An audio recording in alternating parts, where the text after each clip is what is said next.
I have to ensure that I balance my opportunities to progress with that ability to ensure that I'm fulfilling what my ultimate goal is.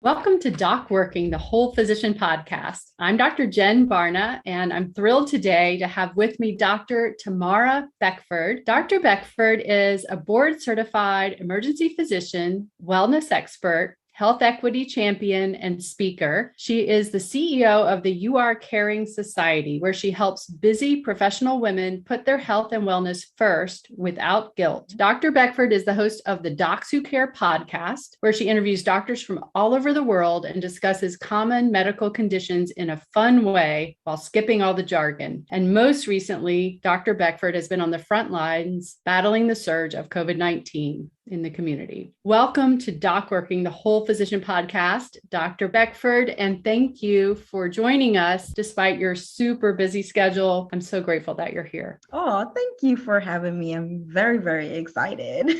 Wonderful. I'm so interested in hearing about your life. You're doing such interesting things, and I'd love to know an overview of how you came to be where you are now, even going back to your journey as a pre-medical student. Wonderful question, right? Brings us back to memory lane, which is always a fascinating time. So my journey into medicine really started with a journey in the love of science. And I'll go back a little bit further before even pre-med to my exposure to medicine. I actually thought I was going to be a pharmacist. And I was there doing a summer program, trying to shadow pharmacists. And the pharmacist had no idea what to do with this high school student. So they said, you know what, let me have you file some medical records in numerical order. And this was paper chart era for those who remember. And I was like, I don't know if this is what I want to do. I think I want to interact with people. And unfortunately, I was just placed in a little basement with these boxes. And I said, all right, that's not going to be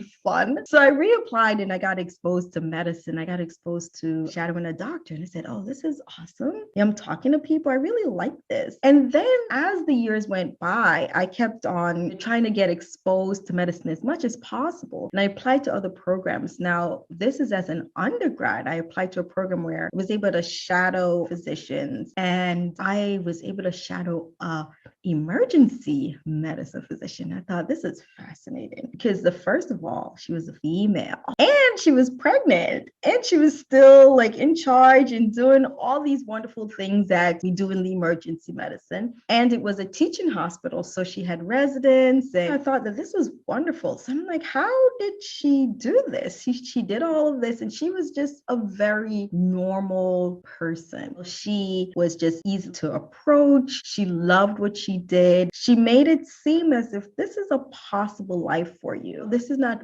far-fetched. It's not fantasy. And from then on, I said, I think I like emergency medicine. The pace is good. You get to do procedures. And you're also, of course, in the 20s. At that point, yeah, very early 20s, right? Or teens. You're like, oh, the up and down schedule. This is so cool.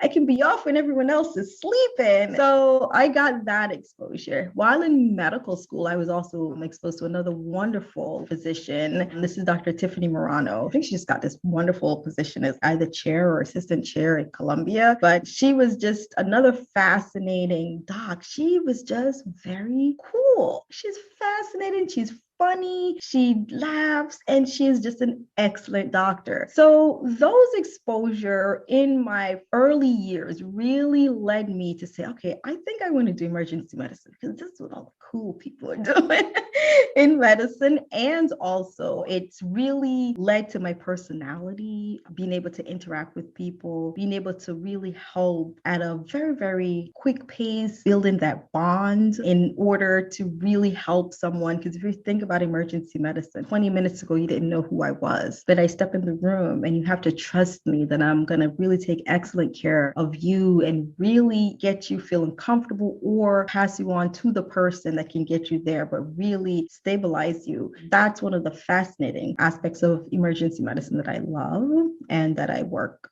towards being excellent at. Wow. I love the story that your life was so influenced by just a coincidence of meeting a couple of people who were so in line with what you value. And I can imagine that you would be tremendous in any specialty, but it influenced you to go into emergency medicine, which I'm sure has been a phenomenal specialty to choose. How have you worked your schedule out since you've been practicing in order to do all the things you do in addition to that? Oh, that's a wonderful question. The first few years, I've been practicing now for almost 13, 14 years. And the first few years, I just practiced. Whatever schedule I got, I was just okay with it. After a while, as you progress on and you're starting to develop additional interests, one of the aspects of emergency medicine is that our schedule is usually very erratic. So it's challenging to develop a hobby or a class that you want to go to. For example, if someone wants to do their CrossFit is on Mondays and Wednesdays, or you want to play a part of a league. This Wednesday, I might be available, but I might not be available the Wednesday after. And so that posed a lot of challenge. What I was able to negotiate, and this is after having my second child, is to work just nights only. So I had a prior colleague who was doing that shift, and then she decided to move on from working that night shift. So I just asked, and I was able to do that. So I work just nights. So now I am the nocturnist.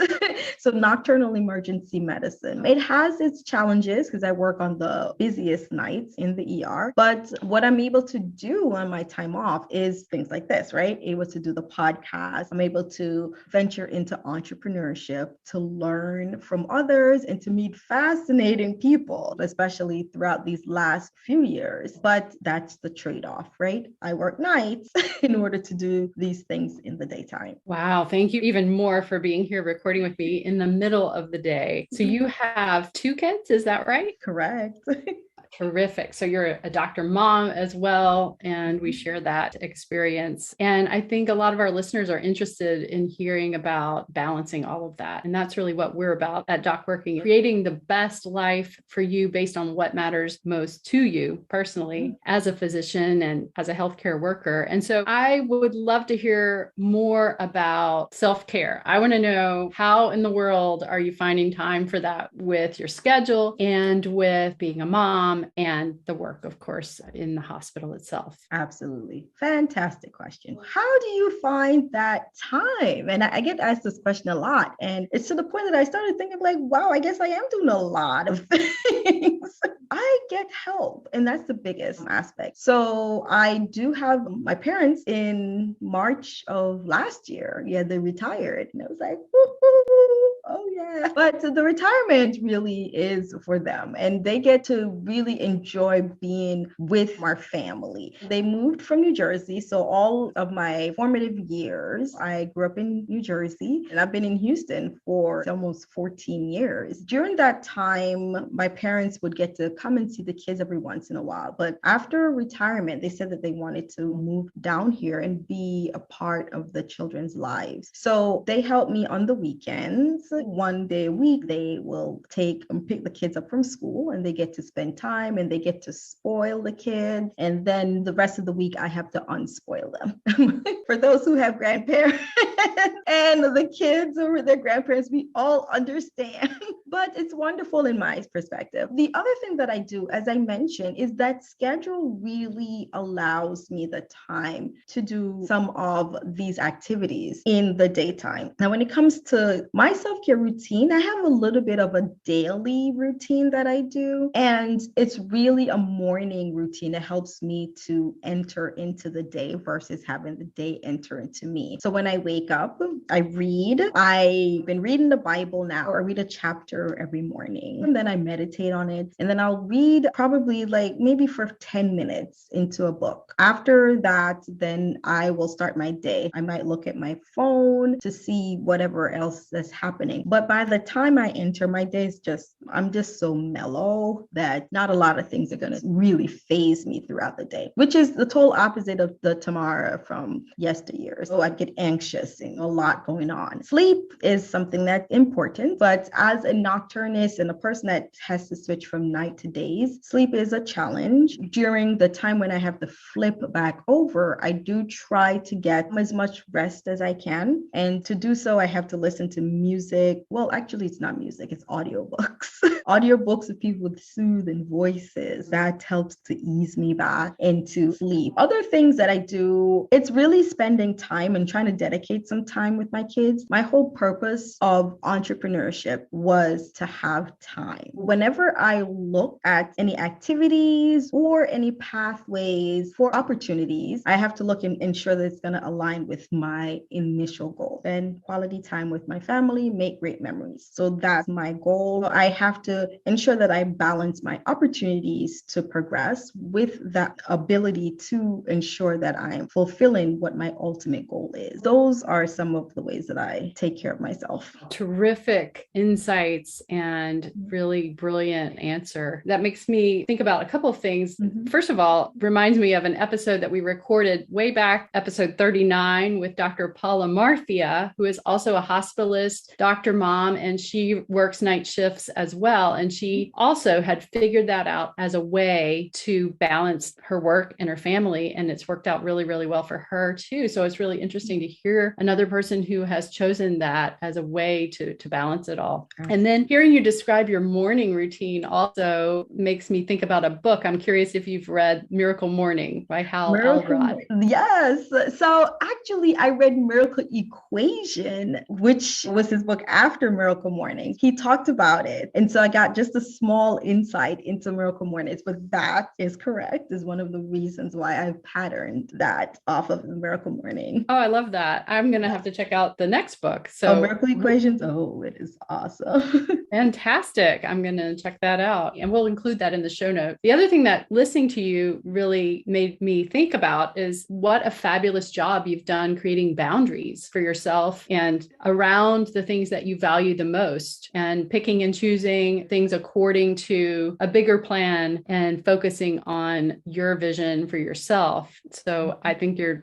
a tremendous example. I love to hear about that. Now, you have started YourCaringDocs.com. You have the Docs Who Care podcast, and then the You Are Caring Society. Correct. Can you tell me about the vision behind those? What made you decide to start those? Absolutely. With my venture into entrepreneurship, I initially thought I was going to do telemedicine. Actually, I wouldn't even say initially thought. That is actually what I did. I started Your Caring Docs as part of a telemedicine platform where I said, okay, during the days that I was not working in the emergency department, I'll venture and I'll take care of patients in telemedicine. And the premise behind it is that there were just so many aspects in medicine. And also there were a lot of patients who were paying excess amount of money for things. I'm like, oh, this is very simple. You're coming into the emergency department. And I'm like, oh my gosh, this bill is going to be extraordinary for something that's very, very simple to treat. So I said, well, why don't I make this platform and be able to take care of those patients? So it was great intention, but as with everything, I went back to my why. And as I continued working, doing my telemedicine, I found myself not being able to be there for my kids. So I'm shutting the door. I'm like pushing them away instead of pulling them towards me. That mom guilt, it started to increase. This is the opposite of what I want. So I want to be able to spend more time with them. And then in addition to that, I realized that I was getting closer to being more burnt out because I had an increase in the patient population because of the fact that we're in a pandemic. So the patient population increased exponentially. So I'm extremely fatigued from working. And then I get home and then I'm really tired. As I sat and thought about it, I said, this is not the best way that I will be able to really help others. So I had to start to pivot. While doing that, I started providing a lot of information about medical health and wellness tips. But initially, it's really a lot of information about what is blank particular medical issue. What is a congestive heart failure? What happens when you have a heart attack? Every week, I did a video and I would broadcast it live on Facebook, and I had hand drawings. This is the ear, and this is what an ear infection is. This is the eye. This is what conjunctivitis is. As I continued doing that, I said, wow, I'm really providing a lot of info for patients, but wouldn't it be great if I can talk to some of my colleagues and really have them also provide information? And that's when the Docs Who Care podcast came about. So I invited started, like,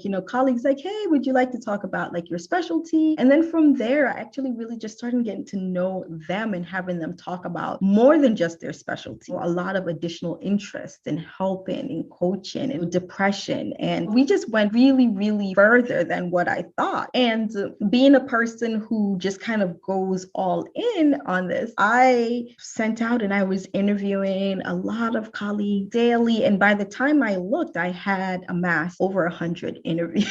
And so I posted like, hey, I've just finished my 100th interview. Like, this is so fantastic. And from there, I had been granted the opportunity to do some LinkedIn Live. And then afterward, I started getting more of my colleagues come in and said, I want to be interviewed. So from then on, I just kept it directly moving from me with my hand-drawn figures or my PowerPoint presentation to just really highlighting our colleagues out there and doing it on live interviews, which has been really, really fun. And then I put those on the podcast, which is called Our Docs Who Care, because it highlights, we're human and we care. So what I've been told from those who are not in the medical profession, who watches and listen to this, they said, oh, I love the way that we get to find out about these doctors and their personalities, and they find out that there are more aspects to us than just the person that's coming in and taking your medical information. So it's really been a fascinating journey. Oh, absolutely. And it's fantastic to listen to your podcast and to see these guests. I completely agree. Where can people find you if they're interested in learning more? Oh, they can find me at my website, which is Your Caring Docs. That's URCaringDocs.com. And I think that you'd asked me about the society, and that society is something that I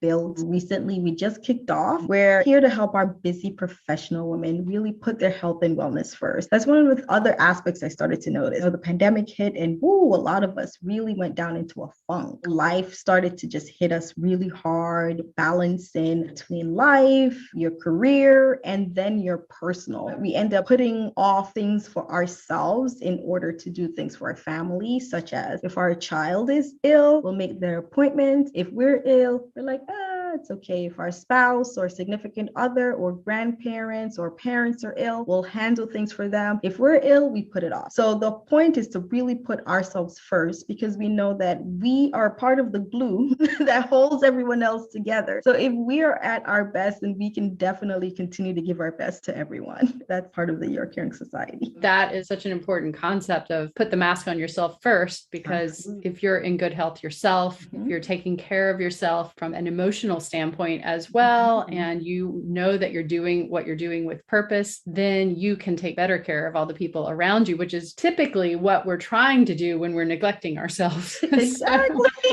Yes, for some reason, a tough nut to crack for a lot of physicians to pause and realize that it's okay to prioritize ourselves. And if you need to do it in the name of everyone you care about, then that's okay too. But it's a very important thing to do. Absolutely. So I love what you're doing. And it's such a pleasure to speak with you. Thank you so much. Thank you all for having me. Thank you so much. It's been a pleasure. If you're interested in learning more about DocWorking and DocWorking Thrive, which sponsors this podcast, please check us out at DocWorking.com. And that's DocWorking.com. Thank you so much. This is Jen Barna with Dr. Tamara Beckford, and we appreciate you being here with us today on DocWorking, the Whole Physician Podcast. Thank you.